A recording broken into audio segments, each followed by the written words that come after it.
Hi friends, welcome to my channel. Biryani తిన్నాక పుచ్చకాయ తింటే ప్రాణాంతకమా, ఇందులో నిజమెంత? మనం ఒకసారి చూసినట్టయితే బిర్యానీ తిన్న తర్వాత పుచ్చకాయతో కలిపి తింటే ప్రాణాలు పోతాయా? అసలు ముంబై ఘటన వెనక ఉన్న అసలు కారణం ఏంటి? బిర్యానీ తర్వాత పుచ్చకాయ తినడం గురించి వైద్యులు చెప్తున్న హెచ్చరికలు ఏంటో మనం ఈ వీడియోలో అయితే తెలుసుకుందామండి.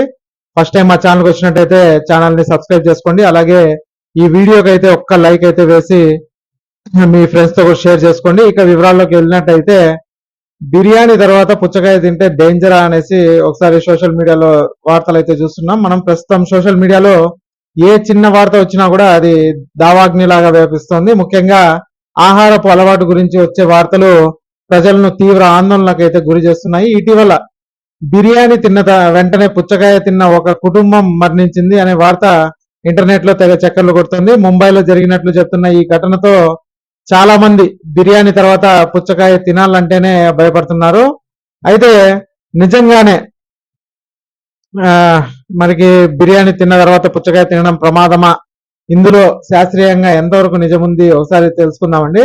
ఇంతకీ అసలు ఏం జరిగిందని మనం చూసినట్టయితే రాత్రి భోజనంలో బిర్యానీ పుచ్చకాయ తిన్న తర్వాత ఒకే కుటుంబానికి చెందిన 4 వ్యక్తులు తీవ్ర అస్వస్థకు గురయ్యి ప్రాణాలు అయితే కోల్పోయారు. అంటే వాళ్ళకి నైట్ వాళ్ళ ఫ్యామిలీతో కలిసి బిర్యానీ అయితే తిన్నారండి.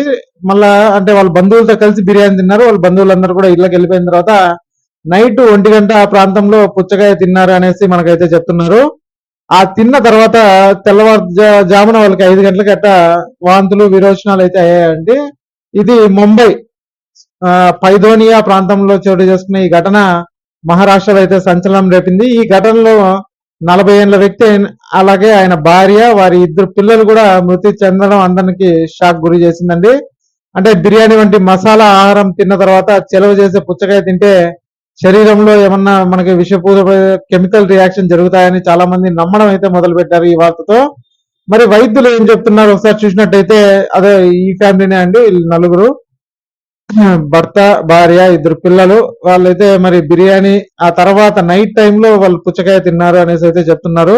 మరి ఈ 4 అయితే చనిపోయారు వాంతులు విరేచనాలతో. మరి వైద్యులు ఏమంటున్నారు దీని గురించి ఒకసారి చూసినట్టయితే వైద్యుల అభిప్రాయం ప్రకారం బిర్యానీ పుచ్చకాయ కలిపి తినడం వల్ల శరీరంలో ఎలాంటి విష రసాయనాలు ఉత్పత్తి కావని అయితే చెప్తున్నారు. ఈ రెండింటి కలయిక నేరుగా మరణానికి కారణం అవుతుందనడానికి ఎటువంటి శాస్త్రీయ ఆధారాలు కూడా లేవని కూడా మరి వైద్యులు చెప్తున్నారు. సాధారణంగా మనం తినే ఆహారం జీర్ణం కావడానికి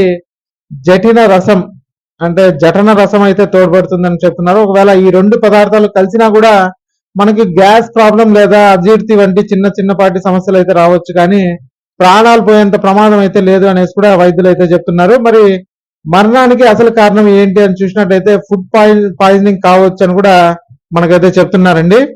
ఆ కుటుంబం మరణానికి ప్రధాన కారణం ఆహారాల కలయిక కాదు, ఆహారం కలుషితం కావడమేనని నిపుణులు అయితే తేల్చి చెప్తున్నారు. దానికి ముఖ్యంగా బ్యాక్టీరియా పెరుగుదల. బిర్యానీ వంటి మాంసాహార పదార్థాలు వండిన తర్వాత ఎక్కువసేపు బయట గది ఉష్ణోగ్రత వద్ద ఉంచితే అందులో బ్యాక్టీరియా వేగంగా వృద్ధి చెందుతుందని కూడా చెప్తున్నారు. కానీ ఇక్కడ వార్త మనం విన్నట్టయితే బిర్యానీ వల్ల వాళ్ళైతే చనిపోలేదు. ఏమంటే వీళ్ళతో పాటు వీళ్ళ బంధువులు కూడా ఆ బిర్యానీ తినేసి నైట్ వాళ్ళ ఇళ్ళకైతే వెళ్ళారు. వాళ్ళకి ఎలాంటి ఆరోగ్య సమస్యలు అయితే కాలేదు. కానీ వాళ్ళు నైట్ తిన్న పుచ్చకాయ వల్లే ఆ ఫ్యామిలీ చనిపోయిందని కూడా చాలా మంది అయితే చెప్తున్నారు. ఇంకా నిల్వ పండ్లు, అంటే బయట రోడ్ల మీద ముందుగానే కట్ చేసి ఉంచిన పుచ్చకాయ ముక్కల పైన దుమ్ము ధూళితో పాటు ప్రమాదకరమైన బ్యాక్టీరియా కూడా చేరుతుంది. ఒకవేళ ఇలాంటివి తిన్నా కూడా మనకి ఆరోగ్యం దెబ్బతినే పరిస్థితి అయితే ఉంది. ఇంకా కృత్రిమ రసాయనాలు, ఎర్రగా తీయగా ఉండడానికి కొన్ని చోట్ల ప్రమాదకరమైన ఇంజెక్షన్లు కానీ రంగులు కానీ వాడుతూ ఉంటారు. ఇవి శరీరంలోకి వెళ్ళినప్పుడు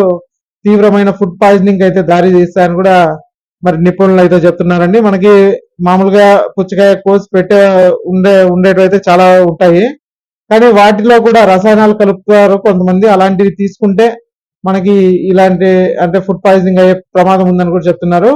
ఇక మనం తీసుకోవాల్సిన జాగ్రత్తలు ఏమిటి అని ఒకసారి చూసినట్టయితే ఆహారం ఏదైనా సరే అది తాజాది కాకపోతే ప్రమాదకరమే అని కూడా చెప్తున్నారు. బయట దొరికే కట్ చేసిన పండ్లను అస్సలు కొనకండి అని కూడా మనకు సలహా అయితే ఇస్తున్నారండి. అలాగే బిర్యానీ వంటి ఆహారాన్ని వండిన 2 లేదా 3 గంటల లోపు తినడం మంచిదని కూడా చెప్తున్నారు. ఒకవేళ నిల్వ ఉంచాల్సి వస్తే సరైన ఉష్ణోగ్రతలో ఫ్రిడ్జ్ లో భద్రపరచాలని, బయట పెట్టకూడదు. ముఖ్యంగా ఇలాంటి ఎండాకాలంలో అసలు బయట పెట్టకూడదండి. చెడిపోవచ్చు. ఇక ఆహారం వాసన చూసినప్పుడు లేదా రుచిలో తేడా అనిపించినప్పుడు మొహమాటం లేకుండా పారేయడమే ఉత్తమం అని కూడా మనకి నిపుణులు అయితే చెప్తున్నారు. ఇక బిర్యానీ తర్వాత పుచ్చకాయ తింటే చనిపోతారనేది కేవలం ఒక అపోహ మాత్రమే. అసలు సమస్య మనం తినే ఆహారపు నాణ్యత, శుభ్రతలో అయితే ఉంటుంది. కాబట్టి అనవసరమైన పుకార్లను నమ్మి భయపడకండి అని కూడా మనకైతే చెప్తున్నారు. కానీ తినే ఆహార విషయంలో మాత్రం అప్రమత్తంగా ఉండండి అని కూడా నిపుణులు అయితే సూచిస్తున్నారండి. కాబట్టి వీరి మరణం వెనకాల బిర్యానీ తర్వాత పుచ్చకాయ తిన్నారు, దానికే చనిపోయారు అనేది కారణం ఉండొచ్చు. కానీ ఆ పుచ్చకాయ మనకి తాజాది కాకుండా, లేదు అది ఏమన్నా బ్యాక్టీరియా వల్ల అది ఏమన్నా పాడైపోయి ఉండొచ్చు, దానివల్ల ఫుడ్ పాయిజనింగ్ జరిగి చనిపోయి ఉంటారని మనకైతే డాక్టర్లు కానీ నిపుణులు కానీ చెప్తున్నారు. మరి మీరు తీసుకునే ఆహారంలో కాస్త జాగ్రత్తలు తీసుకోవడం మంచిదనేసి మనం అయితే గుర్తిస్తామండి. ఇక ఈ వీడియో నచ్చినట్టయితే ఒక లైక్ చేయండి, అలాగే మా ఛానల్ సబ్స్క్రైబ్ చేసుకోండి. ఇలాంటి ఎన్నో వీడియోల కోసం మా ఛానల్ అయితే సబ్స్క్రైబ్ చేసుకోండి. Thanks for watching.